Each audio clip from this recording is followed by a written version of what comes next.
Success mantra, we shape future. Hello aspirants, आपका बहुत बहुत स्वागत है हमारे यूट्यूब चैनल में। आज हम सर्टेन क्वेश्चंस को डिस्कस करने वाले हैं जो आपके क्लैट के पर्सपेक्टिव से इम्पॉर्टेंट हैं। ये क्वेश्चंस रिलेटेड हैं टॉट लॉ से और आज हम इसमें डील करने वाले हैं with regards to the questions of the strict and the absolute liability. So the passage that is given here in front of us is basically related to the two major principles of the tort law जो no fault liability के ambit में आते हैं, strict liability and the absolute liability. Now strict liability has been evolved in UK.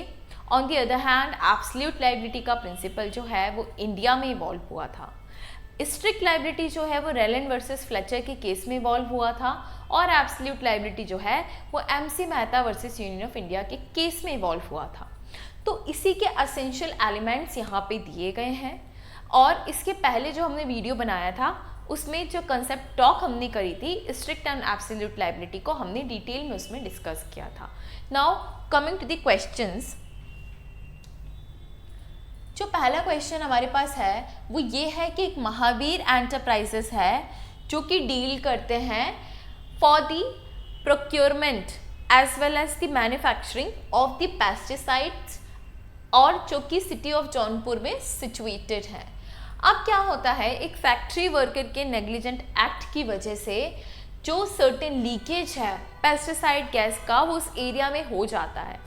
इसकी वजह से जो आसपास के लोग हैं उनको कोई हार्म नहीं होता है और साथ ही साथ क्या होता है, जो पेस्टिसाइड्स हैं वो आसपास के एरिया में लीक होकर जो भी बग्स एंड ऑल है क्रॉप्स के रिलेशन में उसे किल कर देते हैं। As you can see by the facts of this particular case कि यहाँ पे एक्चुअल डैमेज नहीं है एंड साथ ही साथ जो आसपास के एरियाज़ हैं वहाँ का थोड़ा सा एयर क्वालिटी जो है वो हैम्पर हो जाता है, but again as a fact suggest वहाँ पे कोई एक्चुअल डैमेज नहीं हुआ। तो क्या यहाँ पे स्ट्रिक्ट लाइबिलिटी के प्रिंसिपल्स जो है वो फुलफिल होते हैं? तो जब हम ऑप्शन देखते हैं तो यहाँ पे करेक्ट ऑप्शन जो निकल कर आता है वो है सी, कि Mahavir enterprises liability is not under the strict and absolute liability और is it under the principles of the environmental law? So it will depend upon the facts and circumstances of the case. ये जो case है ये जब court के सामने जाएगा तो कोर्ट को यहाँ पे डिसाइड करना है कि जो पेस्टिसाइड गैस है वो हजारस सब्सटेंस थी या फिर वो एक डेंजरस थिंग की कैटेगरी में फॉल करती है। बट ये जो एंटरप्राइजेस हैं ये लायबल होंगे under the polluter pays principle because nevertheless gas के लीकेज ने एनवायरमेंट को तो पॉल्यूट किया था। सेकेंड क्वेश्चन हम देखते हैं।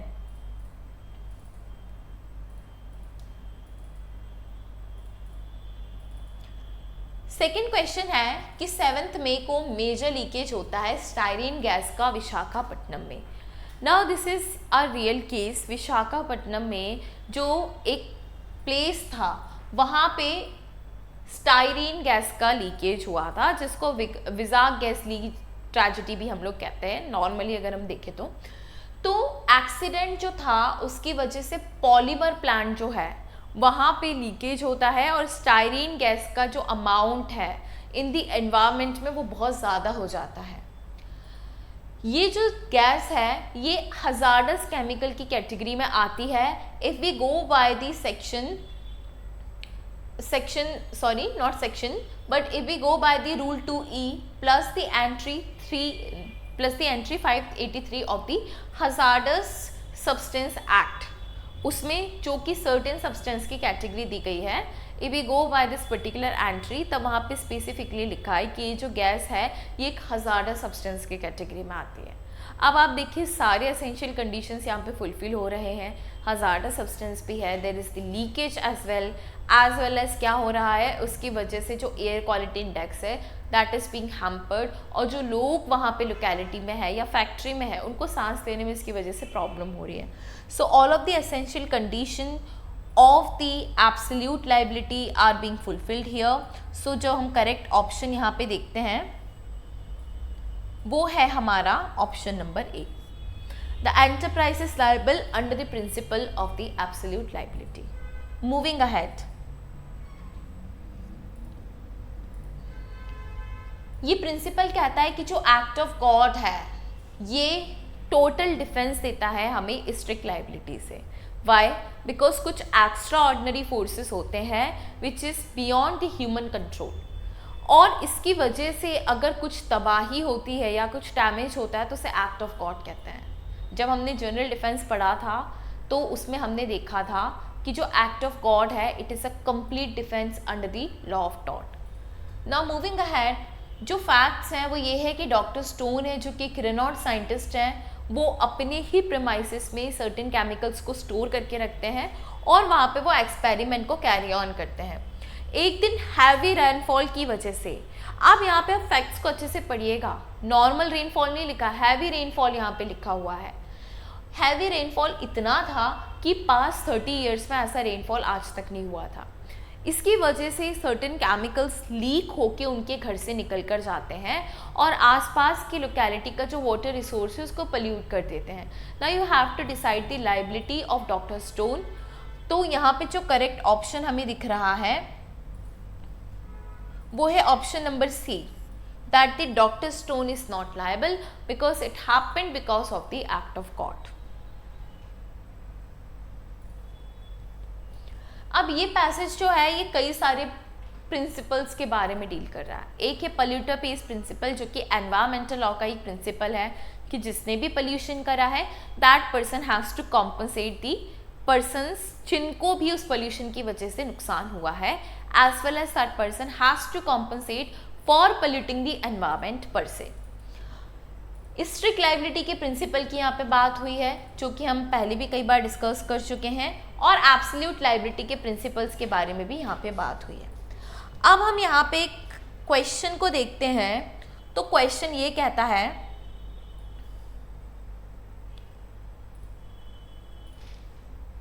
कि एक कंपनी ABC है जो कि इंडस्ट्रियली ऑपरेट कर रही है, that means it is an industry. यहाँ पे सर्टेन केमिकल्स को स्टोर करके रखा गया है। एक दिन अर्थक्वेक होता है और जो वॉल्स हैं वहाँ पे रिएक्शंस होने लग जाती हैं बिकॉज ऑफ द अर्थक्वेक। उसकी वजह से जो गैस है वो लीक हो जाती है। ये जो गैस है for chemical vaporisation which is being used, इसकी वजह से जो गैस लीकेज हो रहा है 12 लोगों की डेथ यहाँ पे रिपोर्ट की जाती है। अब क्या है, जो आसपास के लोग हैं उनको भी वहाँ पे कुछ इफ़ेक्ट होता है इस चीज़ का। In this situation we have to decipher the liability of the ABC limited. नाउ अगर आपने एब्सोल्यूट लायबिलिटी के प्रिंसिपल्स को अच्छे से पढ़ा है तो उसका जो प्रिंसिपल है वो इंडस्ट्रीज़ पे एप्लीकेबल है, जिसे हम एंटरप्राइजेस भी कहते हैं। उस प्रिंसिपल के अंदर कोई भी एक्सेप्शंस नहीं है, right? There are no exceptions given under the rule of the absolute liability. अगर एक इंडस्ट्री हजार्डस सब्सटेंसेस को यूज़ करके कोई भी मैन्युफैक्चरिंग कर रही है तो irrespective of the act of God और whatever is happening, they will be held responsible because they are actually engaging in the hazardous substance वाला एक्ट। नाउ यहाँ पे जो ऑप्शन यहाँ पे दिए गए हैं इसमें से जो करेक्ट ऑप्शन है वो है कि जो ABC लिमिटेड है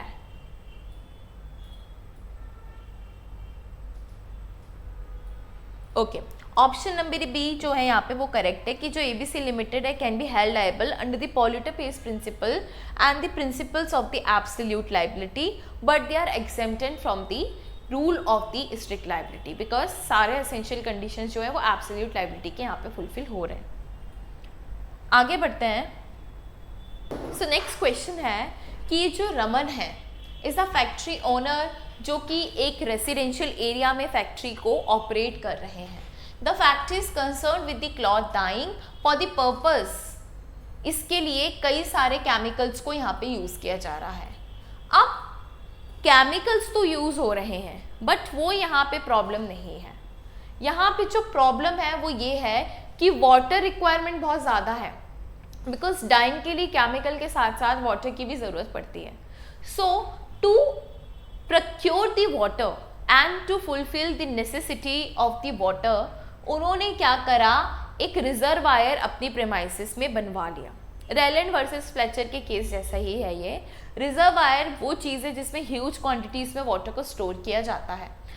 अब because of some faulty structure water वहाँ से लीक करता है एंड आसपास के जो क्रॉप्स हैं जिनके मालिक जतिन है उनके क्रॉप्स को वो डिस्ट्रॉय कर देता है completely. Now here we have to establish the liability of the factory owner Raman. So the correct option here is the option number A. वो स्ट्रिक्ट लायबिलिटी के अंदर रिस्पॉन्सिबल होंगे। बहुत ही इजी सा क्वेश्चन था। आगे बढ़ते हैं। मीता जो है वो फायर क्रैकर कंपनी की एक वर्कर है which is owned by mister Nadella. अब एक दिन क्या होता है, she was assembling some crackers and one of the crackers busted, जिसकी वजह से उनको क्या होता है, सीवियर बर्न्स हो जाते हैं। यहाँ पे आपको लायबिलिटी को डिसाइड करना है।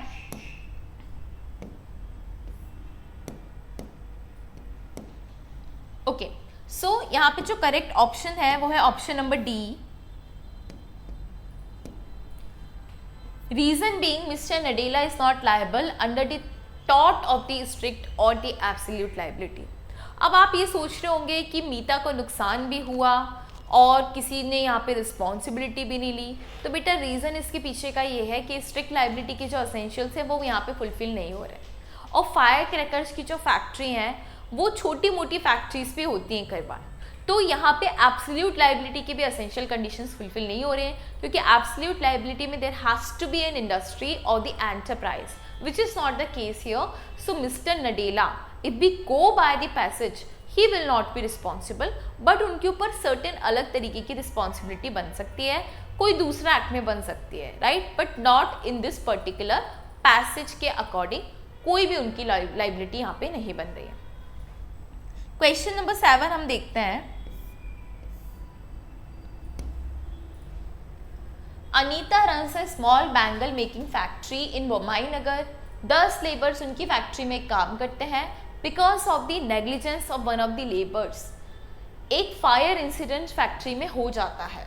As a result as adjacent premises जो गोपी की होती हैं वो डैमेजेस हो जाती हैं, उसमें डैमेजेस कई तरीके के होते हैं। However, the fire was controlled somehow. The fumes caused problem people living in the proximity for an hour or so.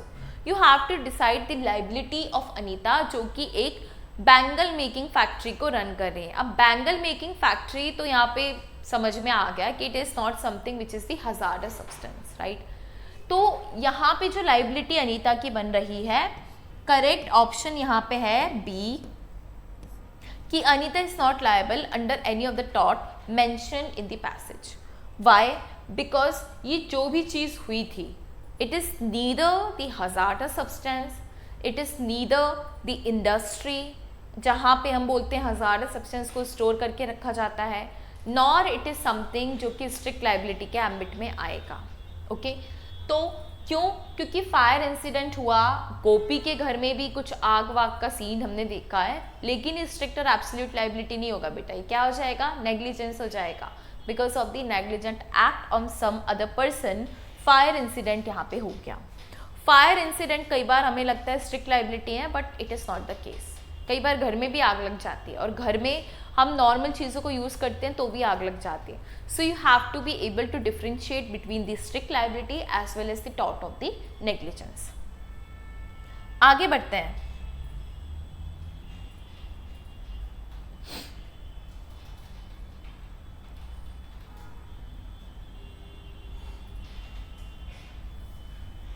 Ashok is an owner of the factory which makes mosquito killers for the purpose of some dangerous chemicals are used in this particular purpose। and उसके बाद क्या होता है, एक दिन afternoon के समय पे केमिकल का लीकेज होता है from the factory and these chemicals escape the premises.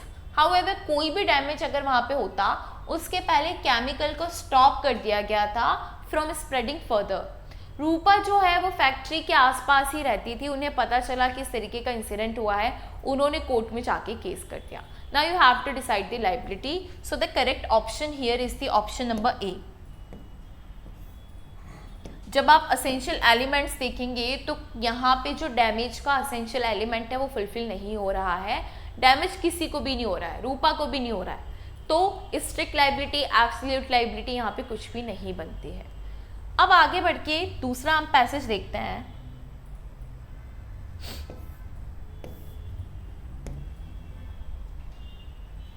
Eight 4th and 6th of December oleum gas का लीकेज होता है in Delhi. Now this case is related to the MC Mehta versus Union of India, जो कि दिल्ली में हमने देखा था। 1985 का ही ये केस है, जैसे after the Bhopal gas leak tragedy Delhi में ओलियम गैस का लीकेज हुआ था Shriram foods and fertilisers industry में, जो कि फूड्स एंड फर्टिलाइजर्स को मैन्युफैक्चर करती थी। इसके लिए पहले से ही कोर्ट में एक PIL को फाइल कर दिया गया था। When the PIL was pending, this particular incident happened, and इसके बाद कोर्ट को ये नीड अराइज हुई कि there has to be some principle जहाँ पे एंटरप्राइजेस की हम लाइबिलिटी को स्टैब्लिश करें। Irrespective of the precautions that they have taken, there has to be some kind of responsibility if the enterprises are engaging in the hazardous substance का procurement. So for that matter, absolute liability का principal जो है वो India में evolve किया गया। Questions को हम देखते हैं।